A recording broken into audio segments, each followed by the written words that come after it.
Hey, welcome back to the show. You're watching Mouth Breather's April Showers of Blood. And I'm your host, they call me Mouth Breather. It's not my given name, but who gives a fuck? Okay, here we go. We got one left. Did old Mouthy save the best for last? Debatable, but this next movie is a goddamn great time. I mean, it's awful tough to follow Psycho, but this next movie wouldn't be so easy to follow either. We're gonna jump ahead through time to 1985, but before we do, we're gonna hang out in the 60s for just a moment, because you can't discuss Return of the Living Dead without first discussing the movie that gave us The Living Dead.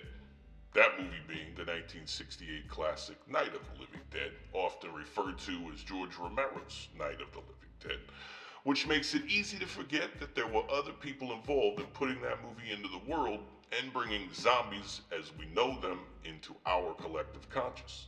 One of those names that seems to be forgotten is John A. Russo, who not only co-wrote the screenplay for Night of the Living Dead, but actually came up with the idea of what would be known as zombies. I'm not going to get into all of that right now. It's not all pertinent to the story of Return of the Living Dead. What we do need to know is that Romero and Russo had a falling out after the enormous success of Night of the Living Dead, and while they both agreed they should make a sequel, they did not agree on the direction that sequel should take. Okay, another thing we need to know is that Night of the Living Dead was not the film's original title. This is important for two reasons. One of which I'll get into now, but I'll save the other one for after the movie. Alright, so the original title of Night of the Living Dead was Night of the Flesh Eaters. An excellent name for a movie if you ask me, but the dude who owned the theater where Romero wanted to premiere the movie, the Fulton Theater in Pittsburgh, PA, absolutely refused to display that title on his marquee. So they went into the editing room and replaced the title card on the film. No big deal, right? Well, it wouldn't have been a big deal except for one major detail. When they changed the title card, they forgot to include the copyright information on the replacement. This meant that even though it was a brand new movie, the Night of the Living Dead was immediately in the public domain. So when Romero and Russo had their disagreement on the sequel, neither one of them had a leg to stand on to stop the other one from doing whatever they wanted with the property. Actually, anyone who wanted to could have made a sequel because legally nobody owned the fucking thing. Their agreement was simple. Whatever projects Russo would produce would use the words Living Dead, while Romero would be reduced to use only the word dead in his works. Russo wrote a novelization of the movie, which I assume got properly copyrighted, and it sold well and he made some money. Now we jump ahead 10 years.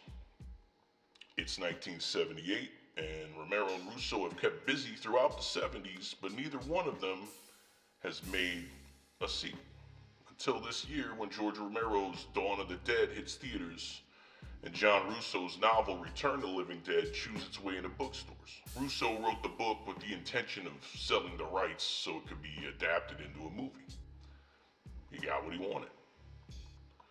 An investment banker named Tom Fox, who had never even been on a movie set, let alone produced a movie, secured the rights and hired Russo to write the script. Russo got help from Rudy Ritchie and Russell Streiner. All of these men were partners with Romero in the production of the original. Russell Streiner actually has one of the most well-known lines in movie history. They're coming to get you, Barbara. Anyway, the script gets finished and Tom Fox gets Tobe Hooper, who I believe had fairly recently wrapped production on Poltergeist, to agree to take Return of the Living Dead on as his next project. However, it didn't work out because the script required some rewrites. This went on for so long that Hooper had signed on to direct Life Force before Tom Fox was finally ready to go into production.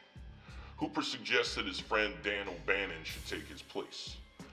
O'Bannon had never spent any time in the director's chair, but he had written a few popular movies, the original Alien being one of those. He had written another one about a corrupt police department where one cop goes rogue and takes on the entire LAPD in a helicopter. That movie was called Blue Thunder, And if you've ever seen it, then you know that isn't really what it's about. Long story short, this wasn't the first time this had happened to O'Bannon, but Blue Thunder was particularly discouraging, and it got him thinking about maybe trying to direct something he had written or just quitting the movie business altogether. It's just the nature of screenwriting. You write a script, you sell it, and by the time you cash the check, the assholes who bought it from you were already fucking with it. Return of the Living Dead is a great example of that. O'Bannon didn't like the script. He felt it was too similar to what Romero was already doing. He would only agree to direct if he could write a completely new screenplay. And he got his way. A lot of folks who worked on this movie agree that it was a pain in the ass. And it seems like a big reason for that was O'Bannon's lack of experience. Most of the younger actors were making their first movie and having a good time doing it. Miguel Nunez, who plays Spider, said he was homeless when he got the part. That dude was just happy to be working.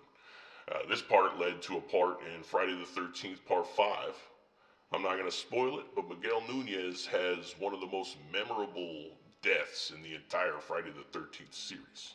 I'll say this much about it. It involves talk of some damn enchiladas, an outhouse, and a cute little duet. If you think you recognize him, it's likely from that movie Juwanna Mann from 2002. Miguel Nunez had the title role in that one, Juwanna Mann. That is a movie I have never seen, yet somehow I will never forget. But not all the young actors were new to showbiz. Linnea Quigley, who plays Trash here, had been involved in several productions, including roles in Tourist Trap as well as Silent Night, Deadly Night.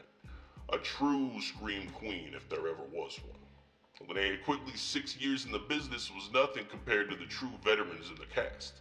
James Karen, who plays Frank, Clu Gulager, who plays Bert, and Don Calfa, who plays Ernie.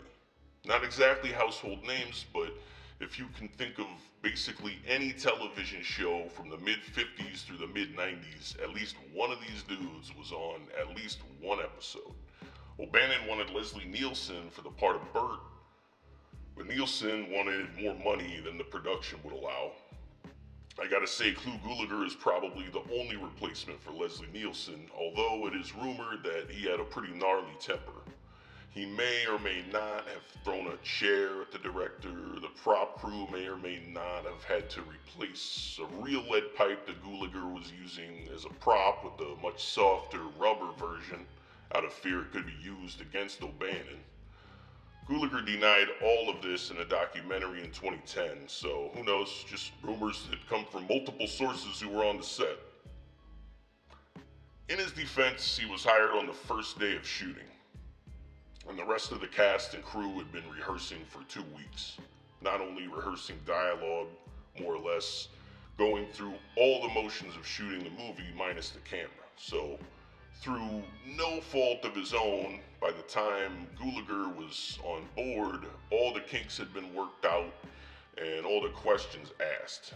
On the other end of things, they had James Karen, who would show up on some of his days off to encourage the younger actors. So, I don't know. But whatever tension that did or didn't exist on the set certainly didn't have any negative effect on the final product, as far as I'm concerned. Anyway. Alright, kids. Do you want to party? It's party time. Here we go from 1985. This is Return of the Living Dead.